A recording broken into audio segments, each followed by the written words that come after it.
Монгол Кувейтийн хооронд дипломат харилцаа тогтоосноос хойш 40 гаруй жилийн хугацаанд улс төр эдийн засаг гээд бүхий л талаар хоёр орны харилцаа хөгжиж байна.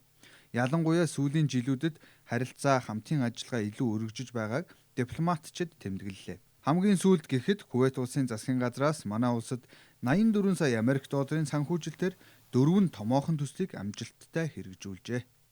Энэ жилийн хувьд бол бид нар Кувейт талаас өндөр дээд хэмжээний төлөөлөгчдийг хүлээж авна. За бид бас хэд хэдэн төсөл санал болгочод байгаа. Голцоо дэд үтцийн чиглэлийн зам, агаарын тээвэр, зарим нэг аймагуудын онгоцны буудлуудыг шинжлэх, хатуу хүчилтэй болгох гэд олон төслүүдийг санал болгоцсон байгаа. Засгийн газрын ордонд зориулж исэн мөнгийг төлөвлөхийн төвийн барилга руу шилжүүлж байгаа. Энэ манай шинэ засгийн газар гарч ирээд ер нь бол эрүүл мэндийн салбарт анхаарай. Ялангуяа энэ төлөвлөхийн төвийг барь дуусгая гэдэг шийдвэр гаргаад өмнө нь бол бас нэг өөр эмнэлэг дээр нааш цаашаа хэрэгжижсэн төсөл байсан. Тэгээд хамгийн баригдаж дуусахад бэлэн болцсон, яралтай дуусах хэрэгтэй байгаа төсөлдөө энэ хөрөнгийг зарцуулж байгаа. За мөн баруун бүсийн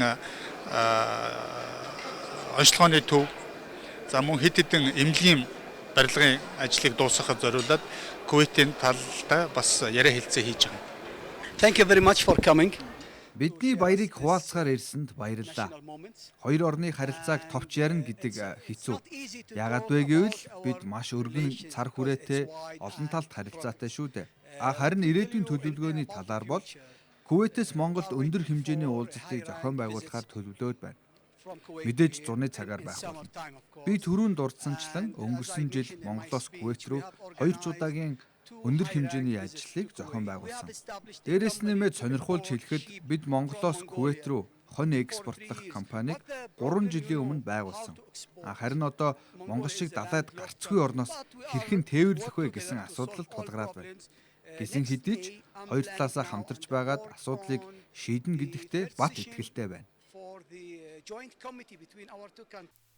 Мөн Кувейт улсаас Баян-Улгийн аймагт болсон байгалийн гамшиг үерт төрсэн айл өрхөдөд тусламжийн барааг хөргүүлсэн. Үерт нэрвэгдсэн айлуудад 35 байшин бүхий Кувейт хороолол барьж өгөхөөр төсөл хэрэгжиж байгаа юм байна. Мөн энэ онд Монгол улсын зүгээс хоёр орны засгийн газрын хоорондын комиссийн нэгдсэн хурлыг анх удаа зохион байгуулахаар төлөвлөж байна. Энэ хурлаар хоёр орны харилцаа, хамтын ажиллагааг баттгах, эдийн засгийн харилцаа, хөрөнгө оруулалтыг нэмэгдүүлэн, худалдааны эргэлтийг тэлэх асуудлыг авч хэлэлцэх юм.